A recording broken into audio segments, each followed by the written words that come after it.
আসসালামু আলাইকুম। কাশানি reporters from পেজে নিয়মিত তথ্যের চিত্রে এই মুহূর্তে কথা বলছিলাম কৃষি ও কৃষকের মাঠ থেকে।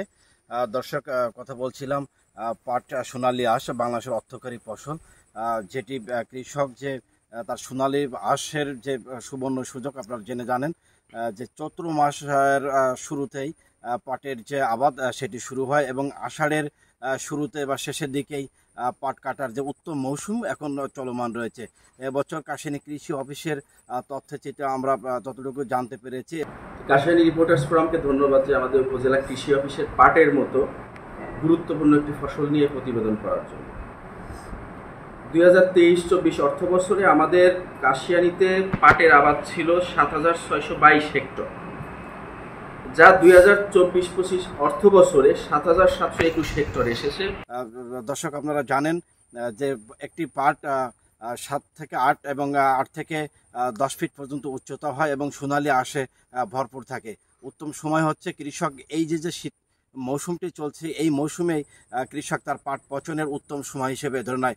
অর্থকরী ফসল বাংলাদেশের এবং পাট শিল্পে ভারী শিল্পী হিসেবে পরিণত হয়েছে। গত বছরের তুলনায় কৃষি অফিসের তথ্যচিত্রে 99 হেক্টর জমিতে এবার পাটের আবাদ বেশি হয়েছে জানিয়েছেন কৃষি অফিস। যে 99 হেক্টর আবাদ বৃদ্ধি পেয়েছে পাটের কাশিয়ানী, এবং এই আবাদ বৃদ্ধির কয়েকটি কারণ আছে। তার মধ্যে একটি হচ্ছে যে এবছর পাটের দাম কিন্তু গত বছরও বেশ ভালো ছিল, 3500 থেকে 4000 টাকা মন ছিল। দাম বেশি থাকার কারণে কৃষকের আগ্রহ বেড়েছে। পাশাপাশি আমরা কৃষি প্রণোদনা এবং পুনর্বাসন কর্মসূচির আওতায় 1100 জন কৃষককে আমরা পাটের বীজ এবং 5 কেজি ডিএপি এবং 5 কেজি এমওপি সার দিয়েছিলাম। গত অর্থ বছরগুলোতে আমরা পাটের যে প্রণোদনা দিতাম সেখানে আমরা আমাদের দেশি একটি জাতের বীজ সরবরাহ করা হতো, যেটিতে কাশিয়ানীতে কৃষকের আগ্রহ কম ছিল। তো আমরা এবছর আমরা JR 524 জাতের বীজ দিতে সক্ষম হয়েছি, যেটি কৃষকের কাছে অত্যন্ত জনপ্রিয়।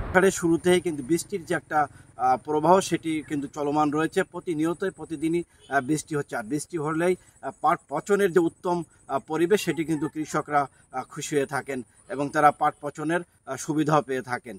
এমন সময় আছে যে পাট পচনের যে নিবিড় পানি লাগে, যতটুকু পানির প্রয়োজন সেটুকু হলে কৃষকরা তাদের হাসি ফুটবে। এবছর আপনি কত শতাংশ জমিতে পাট আবাদ করেছেন এবং আপনার পানির যে চাহিদা পাট পচনের জন্য কেমন হলে আপনার জন্য আপনি সুবিধা ভোগ করতে পারেন? এবার আমি 90% পাট করছি। 90% 1.5 বিঘা, একেবারে 1.5 বিঘা, 90% 1.5 বিঘা করছি। যদি পানি হয় তাহলে আর আমাদের কোনো সমস্যা, পানি এবার হবে আগে বাড়ছে, মানে কত বাড়ছে এবার ফলন ভালো। এবার পাটে আমরা লাভবান হব। আমরা যে আমাদের এখানে পানি, আমাকে এখানে মাজা পানি হয়, আমরা এই পানির মধ্যে আমাকে পাট কেটে ওই জায়গা থেকে কেটে নিয়ে মাথা করা লাগবে না, বুঝছেন? ওইখানে জাগ দেবো, বাড়ির নিকটেই ওইখান থেকে জাগ দিয়ে বেছে এই রাস্তায় এসে বাঁচবো। আর আশা করি যে আমাদের পানি হবে, আমরা পাট আমরা ভালোভাবে আমরা সেটা রোপণ করতে পারবো, মানে বাঁচতে পারবো, জাগ হবে, বুঝছেন? আমরা একটু দামও বেচতে পারবো। এবং কৃষকদের সাথে কথা বলে দেখেছি তারা বিগত বছরের তুলনায় এবছর পাটের আবাদও বেশি করেছে। একটি কারণ ছিল, সেটি হচ্ছে বিগত বছর পাটের দাম একটু বেশি পেয়েছিল। সেই আশাবাদে এবারও কৃষকরা তাদের জায়গা থেকে কৃষি জমিতে কোনো পতিত না রেখে পাটের চাষাবাদ তারা বেশি করেছে।